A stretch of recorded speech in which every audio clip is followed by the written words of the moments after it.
This is a fan-generated show. If you would like to support us, please go to jamieglazov.com, and also don't forget to subscribe to our YouTube channel. All your support is greatly appreciated. Now, we know that Obama enabled and abetted very much the enemies of the United States and everything that was happening, not just abroad, but within the White House itself during his time. Now, I want to bring him up for a minute because during his campaigning, I mean, I don't know if you saw some of his speeches. He looked like he was almost going crazy. He's very, very angry, and he seems like he's losing it on some levels. I just want to know, John, what did you think of what Obama looked like and how he was campaigning? Well, first of all, I think if we look at the Marxist movement in the United States, the Marxist counterstate, former President Obama, Barack Obama, is in a leadership position. And you have people like John Brennan and Eric Holder, who are leaders of the Marxist movement, trying to bring down this government. Right. And the inability at the federal level for them to push forward indictments of these people, to put them in jail for sedition and treason, and I would argue material support of terrorism for activities he did while he was president, by the way. But I'm being very serious. I've just had conversations with people in law enforcement and laying out statements of facts of things at state levels that are going on with the Marxists and the jihadi organizations.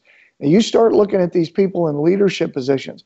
I think President Obama and Eric Holder and John Brennan and their ilk are doing exactly what their Marxist ideology, Rules for Radicals, says. I mean, it is their playbook. They are following it to a T. And I think when you see his demeanor, that is not surprising, because I think leaders in this movement are lunatics.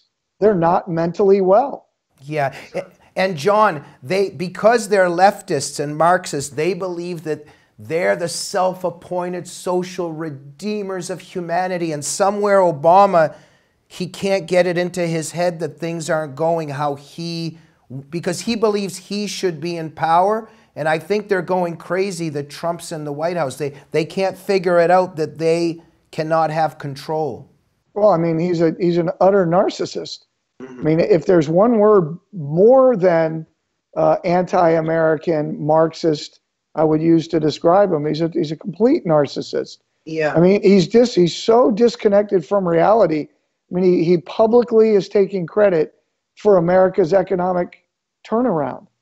I don't even know that I have words. He is literally psychologically disconnected from the reality of what's going on. Yeah, and yet they're saying Trump is awful, but I'm trying to take credit for what he's done. But when I watch Obama, apart from how crazy he seems to be going, it's just I, me, I. It's disturbing.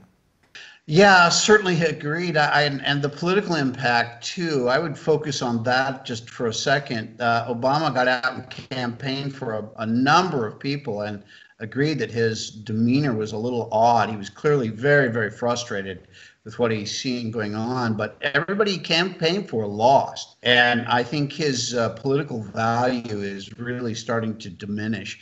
And he just isn't the power player that he thought he was going to be, which I think adds to the frustration and part of the reason you see this almost unhinged behavior. And the opposite, of course, being for Trump, most of the people that he campaigned for won, and some of them in some very difficult areas. And I think, certainly President Obama had a very friendly stance towards the Muslim Brotherhood and helped them in Egypt substantially and on a worldwide basis. And unfortunately, that's a terrorist group that considers the West and the United States to be enemies to be destroyed and consumed. So yeah, I would agree. The former President Obama I think he's going to basically eliminate himself as a player in politics here very shortly with his behavior and inability to do anything any good. John Brennan certainly greatly destroyed the capability of the CIA, which I can't even begin to stress strongly enough how much damage he did to the CIA and its capabilities to conduct espionage. And so, yeah, I think he should certainly be examined to see if any of that sort of behavior was actually illegal or not.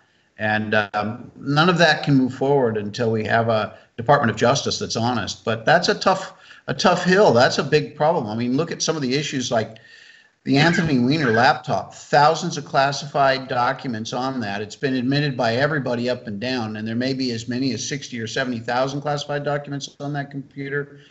Maybe a smaller number, but nothing's ever been done. And that's a clear-cut, open, admitted to crime that's just being ignored. And if that type of political corruption continues to go forward, I mean, how are we ever going to look at some of these far more complex items like what was done by Brennan and the others and Muslim Brotherhood and so on? If you can't even, arrest somebody over these, every time that those classified documents are on that computer and the header and footer were cut off that show the classification of it, there's multiple crimes with each one of those. So thousands and thousands and thousands of criminal acts involved with all that. And nothing's being done. We all know it exists and it's not being looked at. So until those basic things are taken care of, how can we go on to the more complex?